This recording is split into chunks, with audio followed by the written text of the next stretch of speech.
शिखा। EVS 4 के chapter 13 में हमने पढ़ा शेल्टर फॉर एनिमल्स नाम का चैप्टर, जिसमें हमने पढ़ा एनिमल्स को होम की नीड क्यों पड़ती है, डिफरेंट एनिमल्स डिफरेंट हैबिटेट यानी कि अपने शेल्टर में, होम्स में कहाँ कहाँ रहते हैं, और कौन से एनिमल्स ऐसे होते हैं जो अपना स्ट्रक्चर बनाते हैं, और कुछ एनिमल्स ऐसे होते हैं जो नेचुरल जो स्ट्रक्चर्स होते हैं उसमें रहते हैं। आज की इस वीडियो में हम पढ़ने वाले हैं ईवीएस 4 का चैप्टर नंबर 14, जिसका नाम है डायरेक्शंस एंड मैप्स। तो जैसे कि चैप्टर के नेम से ही क्लियर है, इस चैप्टर में हम पढ़ेंगे डायरेक्शंस के बारे में और मैप पे उन डायरेक्शन को हम कैसे फाइंड आउट कर सकते हैं। तो चलिए अपनी आज की वीडियो स्टार्ट करते हैं। So this is our today's chapter, chapter 14, and the name of the chapter is directions and maps. Radhika received a birthday invitation card. On reading it, she was a little disturbed as the venue was far away from her house. To her relief, there was a route map attached with the card. It had all the proper directions which enabled her to reach the birthday party on time. The landmarks, sketches, signs and symbols on the map help us to locate a certain direction. Radhika को एक दिन एक birthday invitation card मिलता है। Birthday invitation card देखिए वो थोड़ा सा डिस्टर्ब हो जाती है, क्योंकि जो वेन्यू था, मतलब जहाँ पे पार्टी थी, बर्थडे पार्टी, वो उसके घर से काफी दूर था। लेकिन जब वो कार्ड को ठीक से खोल के पढ़ती है तो वो देखती है कि जिन्होंने कार्ड भेजा है उन्होंने साथ में एक रूट मैप भी अटैच कर रखा है, मतलब एक प्रॉपर मैप अटैच कर रखा है with proper directions, landmarks etcetera.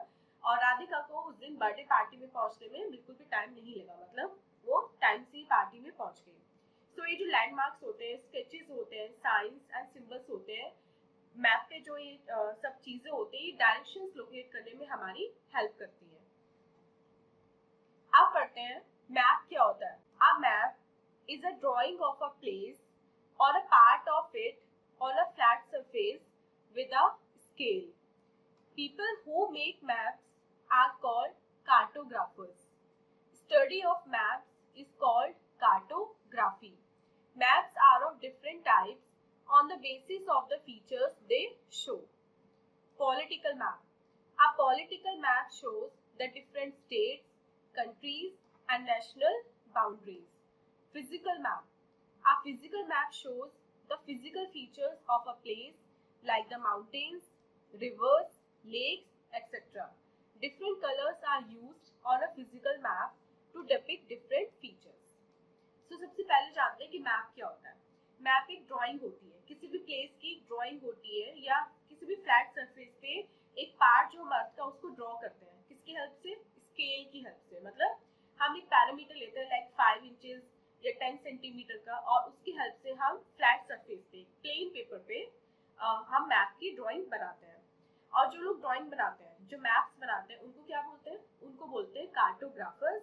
और इस स्टडी को बोलते हैं, जो लोग मैप्स की स्टडी करते हैं, इस चीज को बोलते हैं, स्टडी को बोलते हैं कार्टोग्राफी। अब जो मैप्स है वो डिफरेंट टाइप्स के होते हैं। तो हम पढ़ते हैं सबसे पहले पॉलिटिकल मैप के बारे में।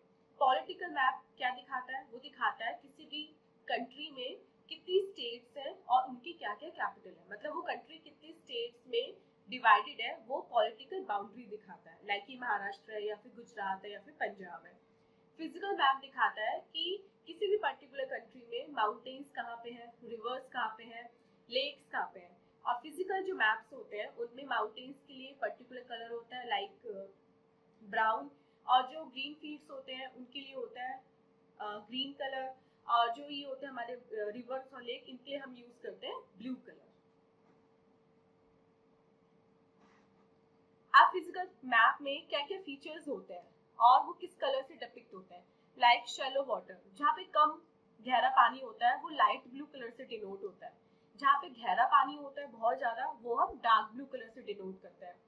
फॉरेस्ट और ग्रासलैंड को हम ग्रीन कलर से डिनोट करते हैं। डेजर्ट्स को यानी कि रेगिस्तान जो होते हैं उनको हम येलो कलर से डिनोट करते हैं। हिल्स और माउंटेन्स को हम ब्राउन कलर से करते हैं, एंड रोड्स एंड पॉपुलेशन को हम रेड कलर से करते हैं। Next map is topographic map. These maps are like the physical maps. They use lines instead of colors to show the change in the landscape. Thematic map. Thematic maps show a particular feature on a map, like the distribution of population, forest, crops growth, etc. अब next map है हमारा topographic map. Topographic map जो होता है वो just physical map की तरह होता है, लेकिन दोनों में बेसिक डिफरेंस क्या होता है? फिजिकल मैप में तो हम कलर्स यूज करते हैं, लेकिन टोपोग्राफिक मैप में हम लाइंस यूज करते हैं उनको दिखाने के लिए. थीमेटिक मैप में क्या होता है? नेक्स्ट मैप है. थीमेटिक मैप में हम एक पर्टिकुलर फीचर शो करते हैं मैप में, मतलब पूरा मैप ना करके, ना हम उनकी बाउंड्रीज करते हैं स्टेट्स की, ना हम इसमें फिजिकली कुछ रिप्रेजेंट करते हैं. इसमें हम या तो डिस्ट्रीब्यूशन ऑफ पॉपुलेशन रिप्रेजेंट करते हैं पूरी कंट्री का, या फिर पूरी कंट्री में फॉरेस्ट कहाँ कहाँ है ये रिप्रेजेंट करते हैं, या फिर जो कंट्री है उसमें क्रॉप्स कौन कौन सी और कहाँ कहाँ ग्रो होती है. मतलब कोई भी जो फीचर होता है, एक पर्टिकुलर फीचर हम थीमेटिक मैप पे शो करते हैं. Next topic is directions. We know that there are 4 cardinal directions: east, west, north, south. Besides these, there are 4 intermediate directions also. They are northeast, northwest, southeast, southwest. They are also called subdirections. Compass is an instrument that is used to find the directions. हम सभी जानते हैं कि हमारी 4 main directions यानी कि 4 cardinal directions होती हैं: north, south, east and west. लेकिन इन चारों डायरेक्शंस के बीच में भी हमारी 4 और डायरेक्शन होती है जिनको हम बोलते हैं इंटरमीडिएट डायरेक्शंस या फिर सब डायरेक्शंस. वो होती है हमारी north east, south east, north west and south west. अब डायरेक्शंस हम किस इंस्ट्रूमेंट की हेल्प से पता लगा सकते हैं? डायरेक्शंस का हम पता लगा सकते हैं कंपास की हेल्प से. कंपास की जो निडल है वो हमेशा नॉर्थ साइड पॉइंट करती है. तो जब ये कंपास लेके चलते हैं, जिस भी डायरेक्शन कंपास मूव करते हैं, जो नॉर्थ वाली जो निडल है वो अपनी डायरेक्शन चेंज करके आपको डायरेक्शन बता देती है. Next is a take a break activity. आप देखते हैं इस टेक अ ब्रेक एक्टिविटी में हमें क्या करना है. What do these symbols indicate on a map? Answer with your teachers help. अब आपको बता रहे हैं ये जो सिंबल्स दिए हुए हैं कि इन सिंबल्स का क्या मतलब है. आप इसके लिए अपने टीचर की भी हेल्प ले सकते हैं और इन सिंबल्स का जो भी मीनिंग है वो आपको यहाँ पे लिखना है. Next heading is landmarks. Landmarks are places that help us to reach our destination. Some of the landmarks are cinema hall, a place of worship, a market or the nearest metro station. Name any 2 landmarks near your school. अब landmark क्या होता है? Landmark वो famous places या particular signs होते हैं जो आप अपने एड्रेस पे या फिर किसी को अगर आपको अपने घर का एड्रेस देना हो तो आप बताते हैं. लाइक अगर आपके घर के पास कोई फेमस सिनेमा हॉल है तो आप वो बता सकते हैं कि भाई मेरा घर उसके पास है, या फिर कोई प्लेस ऑफ वर्शिप है, टेम्पल है, वो बता सकते हैं, मार्केट है, या फिर कोई फेमस मेट्रो स्टेशन है उसका नाम बता सकते हैं. मतलब लैंडमार्क आपका जो एड्रेस है उसको और इजीली लोकेट करने में आपकी हेल्प करता है. Next topic is scale. Scale of a map is the ratio between the actual distance on the ground and the distance shown on the map. If the distance between 2 places on the ground is 400 km, then it can be shown as 4 cm on the map, taking the scale as 1 cm equals to 100 km. The scale is always given in the corner of the map. अब next topic is scale. Scale क्या होता है? Scale वो ratio होता है जो place actual में जितनी दूर होता है और जो रेशियो हम उसको मैप पे दिखाते हैं. अब सपोज दिल्ली से मुंबई सपोज 1500 किलोमीटर दूर है. अब एक छोटे से मैप पे हम ये नहीं दिखा सकते कि दिल्ली से मुंबई 1500 किलोमीटर है. हम 1500 किलोमीटर लंबी लाइन ड्रॉ नहीं कर सकते. तो हम क्या करते हैं, जो किलोमीटर है उसको हम सेंटीमीटर या उससे किसी छोटे यूनिट में कन्वर्ट कर लेते हैं. लाइक अगर कोई चीज 1500 किलोमीटर है तो हम इसको 15 सेंटीमीटर मैप पे मार्क कर देते हैं. इससे क्या होता है, हमारी प्लेस की लोकेशन भी ट्रेस हो जाती है और प्लस हम इतना लेंथी जो प्रोसीजर है उससे भी बच जाते हैं. तो स्केल जो होता है हमेशा वो मैप के राइट साइड में टॉप कॉर्नर में गिवन होता है. स्केल का मतलब है कि अगर कहीं लिखा है 4 सेंटीमीटर, इसका मतलब एक्चुअल में वो जगह आपकी प्लेस से 400 किलोमीटर दूर है. Next topic is key. The key of the map explains the symbols used in the map. It is generally at the right corner of the map. Electronic maps are computerized, which help us to study a map in greater or lesser detail. They work with the help of the satellites. They are called GPS, Global Positioning System.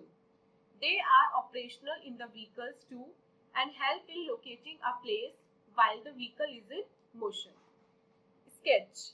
A sketch is a rough drawing of a place without a scale. Next topic है हमारा की. की क्या होता है? Map पे जो की होती है वो पर्टिकुलर सिंबल्स होते हैं जो मैप पे बने होते हैं और मोस्टली जो की होती है वो मैप के राइट साइड कॉर्नर में होती है. अब लेकिन इलेक्ट्रॉनिक मैप्स में आजकल काफ़ी यूज में है और एक इंस्ट्रूमेंट हमारा होता है जीपीएस, ग्लोबल पोजिशनिंग सिस्टम. इसकी हेल्प से भी आप जो व्हीकल्स जो ऑलरेडी मूव कर रहे होते हैं मूविंग व्हीकल में ही आप एक प्लेस से दूसरी प्लेस की लोकेशन तक जाते हुए खुद को देख सकते हैं, ट्रेस कर सकते हैं लोकेशन या फिर किसी भी पर्टिकुलर प्लेस को फाइंड आउट कर सकते हैं. सेम ऐसे हमारा स्केच होता है. स्केच जैसे हम रफली कोई ड्राइंग बनाते हैं, स्केल से तो क्या होता है हम पर्टिकुलर मेजर करते हैं लाइक 4 सेंटीमीटर 2 सेंटीमीटर, लेकिन जो स्केच होता है वो रफ ड्राइंग होता है, उसमें हम स्केल का यूज नहीं करते. Next is a tune up activity और देखते हैं इस ट्यून अप एक्टिविटी में हमें क्या करना है. Given below is political map of India. Mark the state where you live. Also mark the states to the north, south, east and west of your state. नीचे एक पॉलिटिकल मैप दिया हुआ है किसका? इंडिया का. अब आपको वो स्टेट मार्क करनी है इंडिया में जिस स्टेट में आप रहते हैं और उस स्टेट के नॉर्थ, साउथ, ईस्ट और वेस्ट कौन कौन सी स्टेट्स हैं वो भी आपको मार्क करनी है. So students, this was the explanation of your chapter. I hope आपको चैप्टर की एक्सप्लेनेशन अच्छे से समझ में आ गई होगी. अब चलते हैं अपने एक्सरसाइज पार्ट की तरफ और देखते हैं एक्सरसाइज में हमें क्या करना है. First question is tick the correct option. आपको करेक्ट ऑप्शन को टिक करना है. They make maps. मैप्स कौन बनाते हैं? सो कार्टोग्राफर्स वो मैप बनाते हैं. Option A is correct. Second, states and capitals are shown in. स्टेट्स और कैपिटल कौन से मैप में शो की जाती है? वे शो की जाती है पॉलिटिकल मैप में. Option C is correct. Third, it is a model of the earth. ये अर्थ का एक मॉडल है. अर्थ का मॉडल क्या होता है? Globe. Option B is correct. Fourth, landmarks help to reach our. Landmark हमें हमारी कहाँ पहुंचाने में हेल्प करते हैं? हमारी डेस्टिनेशन पे. Option A is correct. B part देखते हैं. Fill in the blanks. First question is a drawing of a place on a flat surface. Flat surface पे जो ड्राइंग बनी होती है उसका क्या नाम होता है? उसका नाम होता है maps. Second, mountains and rivers are shown on a. Mountains और रिवर्स जो होती है वो कौन से मैप पे शो की जाती है? वो शो की जाती है फिजिकल मैप पे. Third, are shown by yellow colour. Yellow colour से क्या दिखाया जाता है? सो येलो कलर से दिखाया जाता है deserts. Fourth, was the first man to draw a map. वो फर्स्ट मैन कौन था जिसने मैप ड्रॉ किया था? सो वो फर्स्ट मैन जिसने मैप ड्रॉ किया था वो था Gerardus Mercator. Fifth question, there are main directions. Main directions हमारी कितनी होती हैं? So there are 4 main directions. और सी पार्ट में आपको क्या करना है? सी क्वेश्चन में label the 4 cardinal and intermediate directions. अब यहाँ पे आपको कुछ एरोज मिले, आपको क्या करना है? 4 मेन डायरेक्शंस यहाँ पे करनी है locate and 4 intermediate direction. So students, this was your exercise part. I hope आपको चैप्टर की एक्सप्लेनेशन एंड एक्सरसाइज दोनों ही अच्छे से समझ में आ गई होंगी. This was our today's video. मिलते हैं अपनी नेक्स्ट वीडियो में इससे नेक्स्ट चैप्टर की एक्सप्लेनेशन के साथ. Till then take care. Bye bye.